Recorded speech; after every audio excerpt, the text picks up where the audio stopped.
This morning, behind the badge, I think when you get to a certain stage in life, the golden years, you want to be able to look back and feel like your life mattered, had value and purpose, that you made a difference.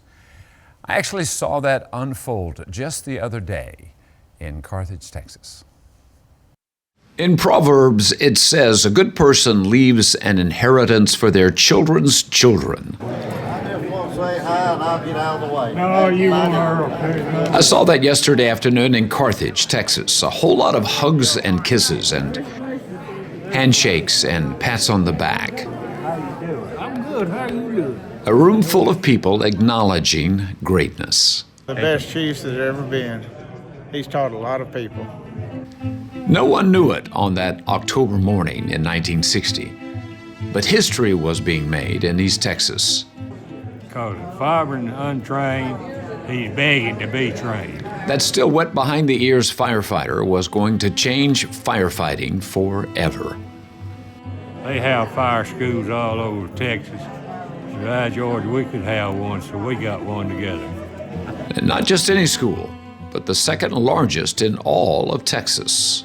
I estimate well over 10,000 firemen has gone through the school that Brody started. Can I make the assumption that there are people alive today because they were rescued by firemen that had been trained correctly? I'm pretty sure. Yes, sir. No doubt about that. No doubt about it. If there was a fire or a terrible car accident or an emergency of any kind in Carthage over the last 65 years, Brody Akins was there. He made chief in '69 and set out to make sure his small town fire department was anything but small town. Pass there sometime during the mornings and they'll have all of the equipment out and I'd have to stop and take a picture. It's so pretty. I'm really proud of it, and Brody's one of the main reasons it's that way.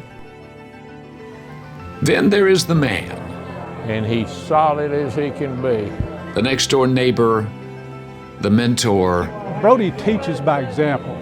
the uncle becoming a father to a young boy who had lost his parents. They taught me right from wrong, and I owe everything to Brody and Patty that raised me.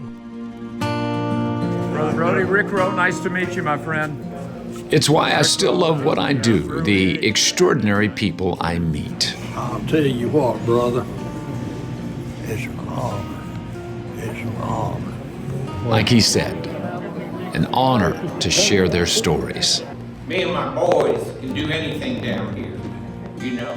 Yep, there were a lot of hugs handed out yesterday in Carthage to a man who, like it says in Proverbs, left an inheritance that will last for generations.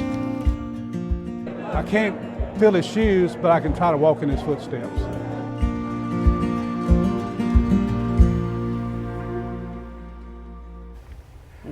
And there are those boots. Can you imagine 1960, 21 years old, doing the same thing virtually his entire adult life. He's now in his 80s now. And then be able to look back and have an afternoon like he had just the other day in Carthage, Texas, with people from all over that town. The impact of that life, just the fire school that he held for 40 plus, almost 50 years, tens of thousands, or at least up to 10,000 men and women that he's trained to fight fires and rescue folks. There's almost no doubt that there are people alive today that are alive today because the firemen were trained correctly by him and were able to respond to an emergency in the right way. So it's an amazing thing that happens when you get a little older in life. You want to look back and think, did my life matter? Yeah. It did. Yeah. And does. Very special. Yeah. And the impact that he had too. Rick, I always think too, you know, you look at the beginning of his career until now, the technology and the way they fight fires and the way they go about that to, you know, asking the community to, hey, we need everybody's help and passing buckets to now using drones and things like that. Yes. Wow. Well, in small towns, especially like Carthage, the volunteers are huge. There are often, almost always in smaller towns, way more volunteers who are not paid, by the way, than there are the guys on staff. So the volunteers in small towns are essential to good firefighting. And again, back in the day, it was fighting fires. Now it's responding to car wrecks and emergencies like that. That is what happens much more frequently. All right, Rick, thank you. Yeah, great story, buddy.